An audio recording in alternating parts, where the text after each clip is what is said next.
Operator Syndrome, episode 62. Last time we were talking about the VA, the good, the bad, the ugly, and the hopeful. And now we're back to Steve talking through his timeline. Um, the last time we were talking about that, um, talking about the Marine Field School or the field school put on for chaplains by Marine instructors, your experiences there, getting assigned to your reserve unit. So I believe we're picking up there. Um, so you go through the training, you're standing tall, you got the cross on you, you're the real deal now. What was that like? I have no weapons, but I have the sword of the Lord Yeah, as yeah, my protection. No, yeah. absolutely. By the way, just for our listeners, I've got terrible allergies. I'm hoping my voice and I won't have to sneeze, God forbid, or snivel. But I'm having real issues, so I have some.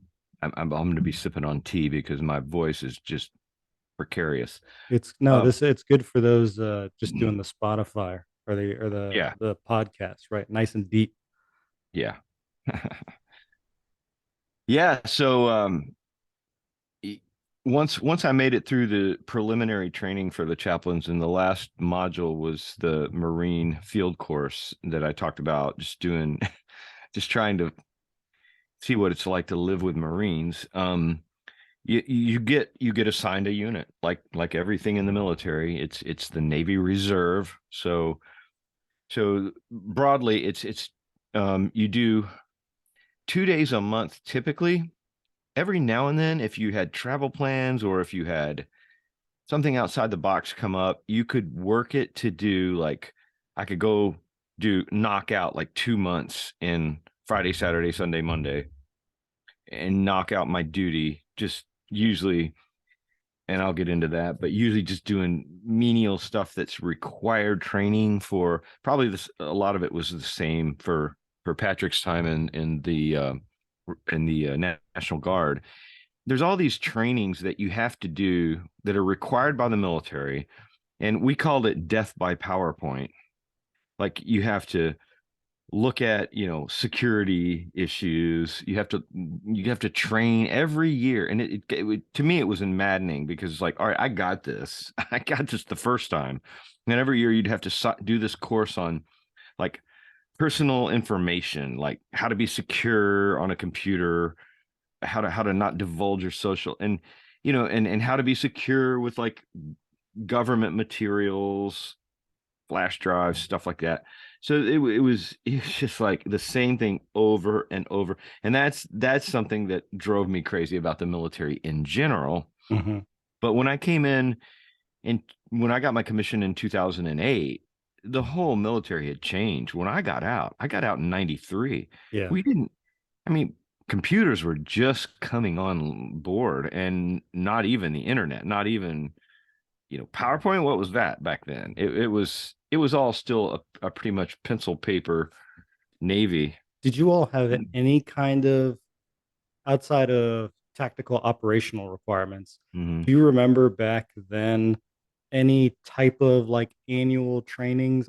I'm trying to think of an annual training that is not computer related because I it would make more it does make sense. Not that I agree with the frequency or how they choose to do it, but Right. okay, fine. We're around technology more. You got to do a Yeah. recertification. Do you remember anything like that back in the day?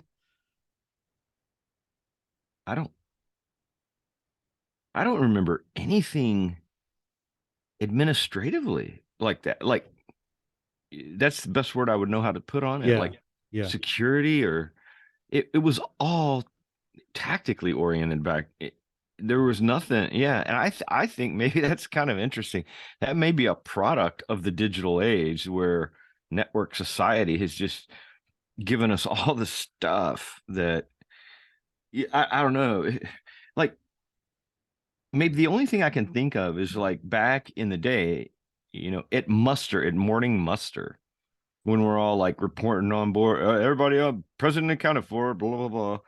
And, the CO or the XO or the ops officer might have said, hey, by the way, there's a memo, blah, blah, blah. And they would give it to you in a 1 to 5 minute blurb. And it's like, all right, you're done. Check. But Mhm. nothing like sitting there for 30 minutes, clicking through, taking quizzes, and doing all that training that we had to do Mhm. more recently. And I'm sure it's worse even now, maybe. But anyway, it was so yeah, most of the weekend stuff, just you're talking a Saturday and a Sunday. So what are Mhm. you gonna how much training are you gonna do in 2 days? I mean, you got to get there, you've got to have some kind of formation, and then everybody goes their separate ways. And then what? You just click through PowerPoint stuff and you check these boxes that the Navy requires you to check, and all branches do.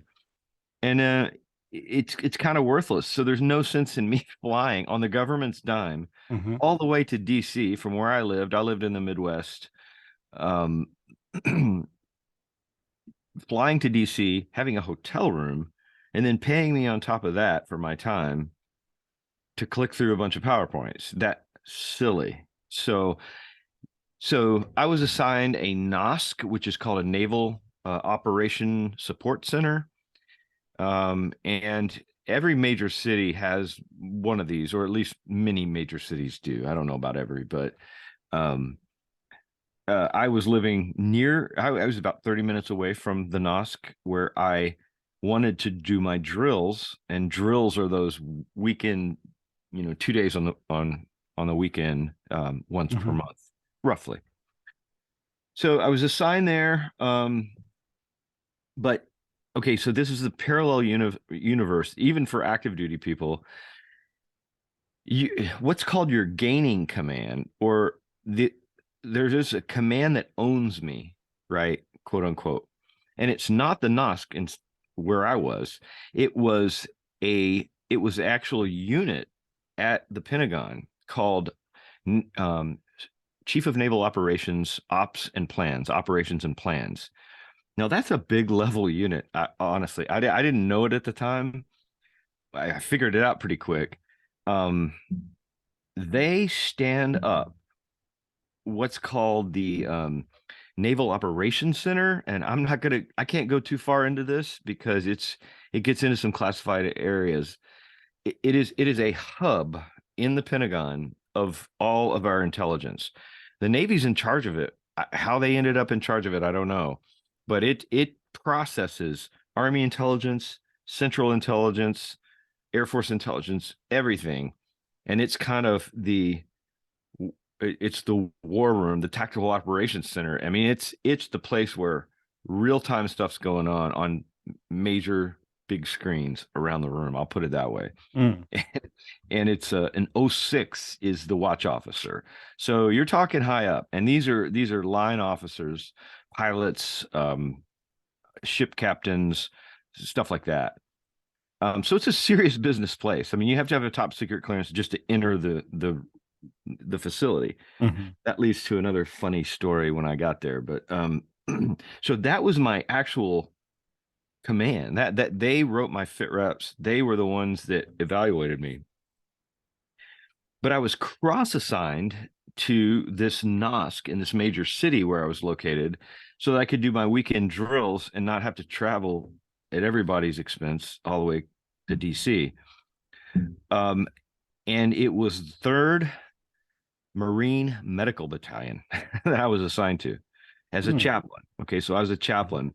So they had a spot in the medical battalion for a Navy chaplain. And it makes some sense. This was a surgical group. They had doctors, they had surgeons, they had nurses. It was a full, and they deployed. They deployed regularly downrange Iraq and Afghanistan. I mean, I don't know how many times I'd come in on the weekend to do my drills and be like, "Where's Senior Chief so and so?" "Oh, she's in Iraq." I'm like, "Whoa, that was quick," And but they were really rolling out. I mean, they were corpsmen and doctors and etc. Mhm. And I could see why they wanted a chat. They had a chaplain billet. Billet just means an allotment for a specific type of specialty. Mhm. So for me, it was a chaplain because in a surgical battalion, Third Medical Battalion, you would want somebody to counsel people who are messed up and hurting and Yeah. suffering. So, so I saw the logic. Now, I never went downrange with that group. They just didn't need me. They never called me up. But I was ready to go. I mean, it was part of what I signed up for. I was like, well, I kind of wanted to go because I wanted to help the cause, and that was the whole reason I got back in. So, so here I am. My so in the summertime, for my 2 to 3 week summer duty, I would go to the Pentagon and work with this group, CNO Ops and Plans.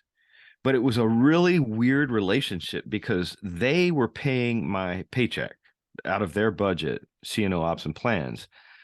But I was assigned to the Chief of Navy Chaplain's office, which is also at the Pentagon, Hmm.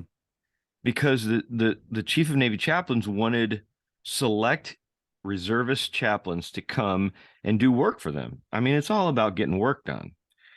And so, especially if you're junior, you're going to do a lot more work than when you Right. get senior. So I would go. I didn't even know how it all worked. It was just made my head spin because the the active duty side I was used to was so unilinear. It was just like, boom, you're a SEAL, you're assigned to this platoon, you're at this team, boom. There's no, that's everything. But Hmm. this world, I'm like, I'm at the NOSC, I'm at Third Medical Battalion, I'm at CNO Ops and Plans, but yet I'm working for the chaplain. It's weird. It's just weird. So, Sounds like a good way to get lost, oh, or to hide if you wanted to. I'm sure that's not your style at all. But that's not my, and that got me in trouble because it was the I was trying not to hide. In fact, I was trying to do the opposite, and that gets into a chapter 2 of this whole thing. But I wanted to go where the action was. I wanted to go where the soldiers and sailors are and help, do whatever I could do to help. I didn't want to be walking around drinking coffee doing policy work or paperwork. I was just like ugh. I just never liked it.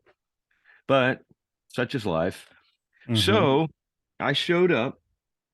I showed up at the Chief of Navy Chaplains, which is a 2-star admiral, and in his office, well, it was him at the time. A female admiral replaced him after he retired. So here's how the structure works in the chaplain corps. Your highest rank is a 2-star admiral. That's not that high in military terms. I mean, it's pretty high, but it's not hugely high. And then you have two 1-stars. One of the 1-stars is over the Marine Corps chaplains. Okay, so it's the Marine Corps chief of chaplains, and then the Navy chief of chaplains is the 2-star, the head dog over everything. And then you have another 1-star who's a reservist admiral over the reserves, the Navy reserves and Marine Corps reserves. And I ended up, because he's a reservist and I was a reservist, I ended up working for him. I liked him a lot. I think he liked me. We got along well.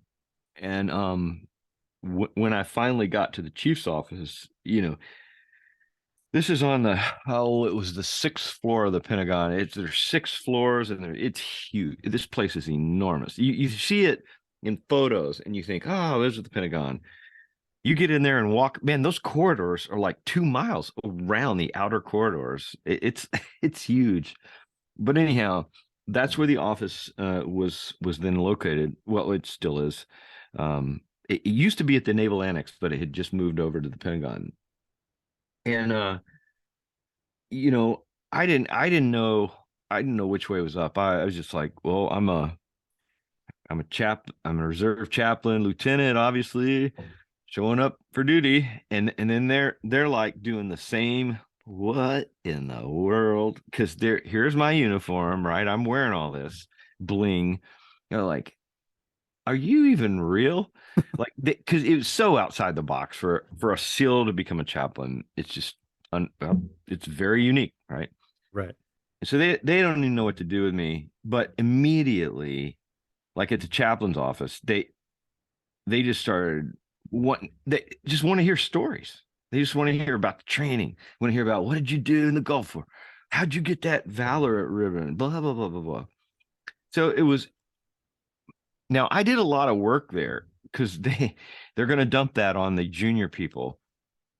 So what did I have to do? I did a lot of I did some policy writing work.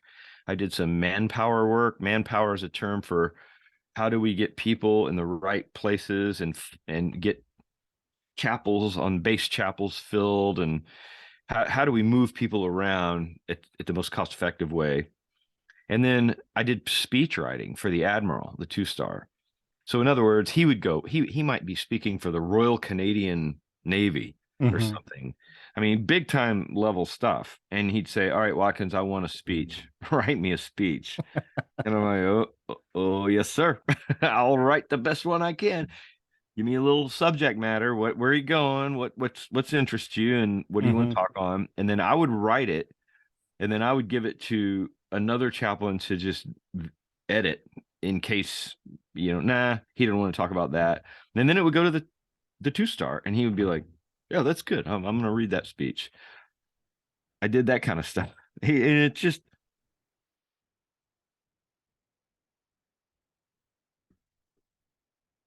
honored to be selected to go there because I still was in touch with some of the chaplain guys I went through school with. It's the basic, and these were active duty chaplains, most of them. They'd be like, "How did you end up working for the Navy chief of Navy chaplains?" And that's kind of a funny side story. There's only 2 reserve billets to work for the chief, at least at the time when I did, and it was my a detailer. Okay, so this is all Navy parlance, so if it differs for the Army, I apologize, and the Air Force and the Marines. A detailer is a person that sits at a desk and assigns a person to go, you go here, you go here, you go here, you're going into this slot. And I met this detailer, my detailer, and everybody, okay, so in the Navy, like the SEALs are a cult of personality. And so anybody who is involved with a SEAL, it's like a big deal, right? I never looked at it that way. I never thought of it that way, but that's how everybody thought of it. Mm-hmm. So, you know, so I'm talking to him and he's like, "Hey, how would you I'd like to send you to the chief's office." You know why? Because there's this weird, and I don't want to call it a game. I'm appreciative to all these folks. There's no this is not accusatory in any way, but it makes you look good when you do cool things that are outside the box within the lines, obviously in the military Right. lines. So he's like, "Hey, chaplain so and so at the Pentagon, we got a former SEAL chaplain coming your way." Yeah. Now, to me, I'm Who's like, working on his PhD? he was working on his PhD, and I'm like, I I don't care about any of that. I just want, like, seriously, I just want to be with the troops, helping them, praying for them when they go out, all that. But here I am stuck in this world assigned to high brass. You're describing Captain America's story, aren't you? It's so So, silly so, because so you were upset that you came in and you were selling war bonds instead of going out there and I fighting. know I didn't like it. I didn't like it at all. I don't know what else to say about it. It just I didn't like it. I mean, I that's understandable. It's understandable. It also, like you said, it makes a lot of sense, Um, up in those offices, you know, could can any reserve chaplain have done the varied work that you did? I mean, you were, like speech writing, doing the yeah. policy work, you know, I think many could have. I you know I knew how to do research. I was working on a doctorate in right? philosophy. Um, I've always been a speaker, so I'm not scared to get in front of a microphone. So Hmm. I can write words that maybe kind of roll off the tongue easily for like prayers and invocations and Sure. speeches to the admiral. So I think I had maybe a skill set that it might have gone well for sure for some chaplains they just wouldn't that would not be their calling. But it's like any other type of hiring. It's the resume, right? Yeah, It's like it sure, is. many can, but Mhm. if if you're looking at it on paper and you Yeah. see, you see, you know, those type of credentials, it's more of a sure thing. Yeah. Well, here's a funny one about that working there. And this I didn't it took me a while to catch on to this. So the one-star admiral over the reserves, he and I hit it off. I mean, everybody was wanting to hear stories. Like it was like I couldn't get if I had a 15-minute break after doing work all morning, it would be like somebody come meandering over. Hey, what about this? I'm like, man. Okay. Let me tell you some Day stories. three of phase two, what was Yeah, that like? yeah, exactly, exactly. They serious some of them the O6s. So I mean an O6 is a captain in the Navy. That's a colonel in the Army. Mm-hmm. That's way up there, right? Mm-hmm. Right below the star. Mm-hmm. And there were, oh man, there must have been 6 or 8 O6s working in that office. Well, there's a food court on the first floor of the Pentagon. It's like a 30-minute walk to get there from we're up on the sixth floor. And I would go out on coffee runs sometimes. Everybody would. Somebody be like, I'm going to Starbucks. Anybody want a coffee? Mm-hmm. And so I just wanted the break. It's a nice walk. Kind of cool. It's a cool building. It's a storied place. Very unique. One of the most unique works of architecture. And they give public tours. If you go to Washington, D.C., go on a tour of the Pentagon. It's really cool. Anyway, so they would take bets on some of these O6s would bet. I don't think there's money on the line, but they would just be like informally betting how many times I would get stopped on the way to Starbucks and back by high brass because of my uniform. The cross, the trident. I mean, a trident coming down any hall is gonna people are gonna go, whoa, they're gonna gravitate. If you're not in the military, you just don't know how it works. But people instantly recognize it and they're like, oh, Navy SEAL. And then when they get closer, and usually they want to stop you and say, oh, hey, and shake your hand or something. And it's like, why? Why don't you just shake everybody's hand? I'm just another schmo. But then they dial in on your uniform and they say, cross? And they immediately look at your rank. And it's like, what? What came first? you know, who's on first? Is it the cross or the trident? And I got stopped by, I can't tell you how many generals and admirals walking through that place. It got annoying after a while. It got so annoying that I had panic attack dreams. Okay, I had anxiety dreams. If you've ever had an anxiety, I'm sure you have. It's a dream where you show up and you're not prepared. Sure. Yeah. If you're there to give a lecture and you have no notes, or you're there to give Uh-huh. a PowerPoint presentation to some important business people and you have no presentation. Mine in this case was I in my dream I was in my underwear in the Pentagon and I had no uniform. Had no uniform. And I'm like, what Interesting. closet am I going to duck into and try to find my uniform? Interesting. Yeah, yeah. Hmm. I don't know the psychology behind that, but I had those Hey, dreams. we could do a whole episode just on that one Yeah, dream right there. on that one dream. I'm Feeling telling you, insecure.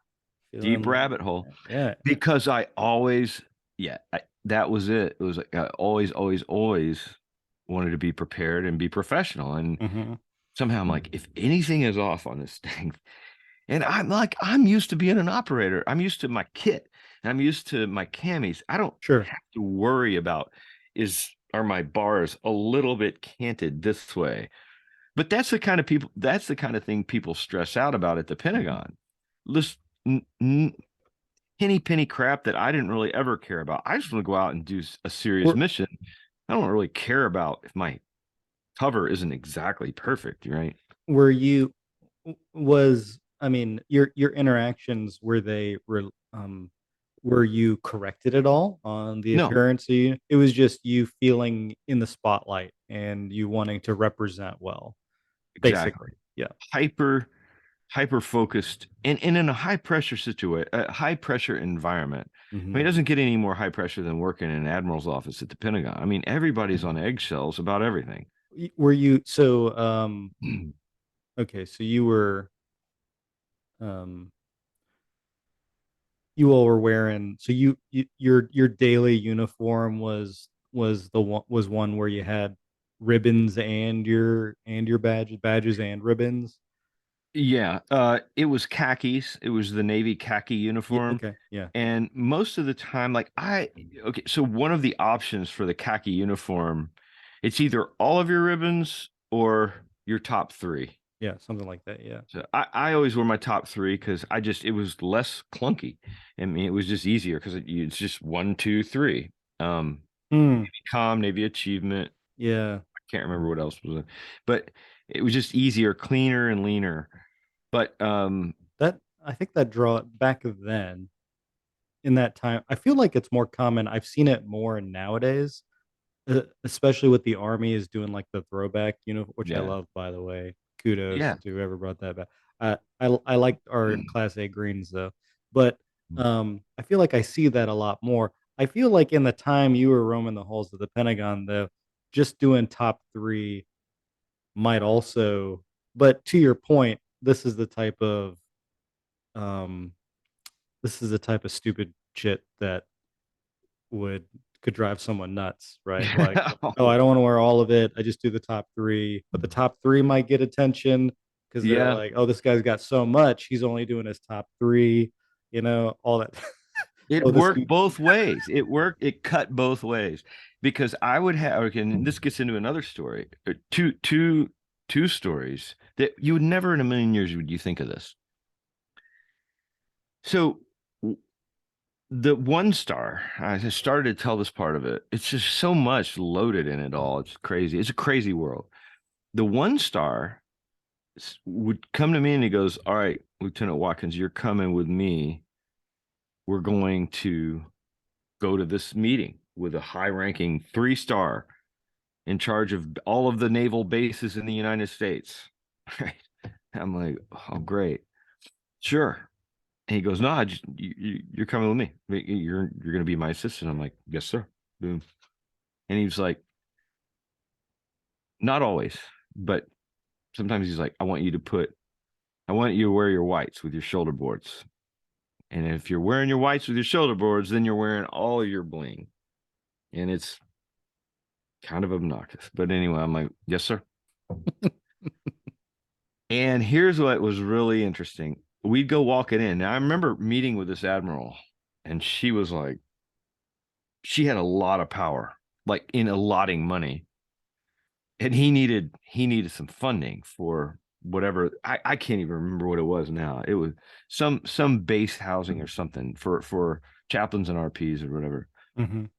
And the moment I walked in the room, every I could see every eye. I'm like, ah, they're fixated. And then the the one star was just like Admiral so and so, and there's all this protocol. You don't extend your hand until the senior officer, And I'm like, very nice to meet you, and all this. I gotta be. That's the other thing. I'm like, I just want to be hanging out with the boys. I don't want to be doing all this. But it was a power move Yeah. because now she was like riveted to. We have a Navy SEAL in the room. Like again, to our audience, to everybody listening, all of our tens of listeners, I could care less about that. But in these circles, it's kind of a big deal. And so, because they're all most of them are staff corps people, supply, logistics. They're not Hmm. they're not even line operators. They're just not to take anything away from their importance or their jobs. They're just so a SEAL walks in and it's like, whoa, we're ready for some stories. We're ready for we met a SEAL. That's the thing they're going to carry home with them, and that's going to be the evening conversation. We have a SEAL in our meeting today. So I could see how I was kind of used, not in a bad way. I don't resent anything or anything like that. It's just that I could see it was kind of a power move Hmm. um, to bring the bling in, and it carried a gravitas kind of its own.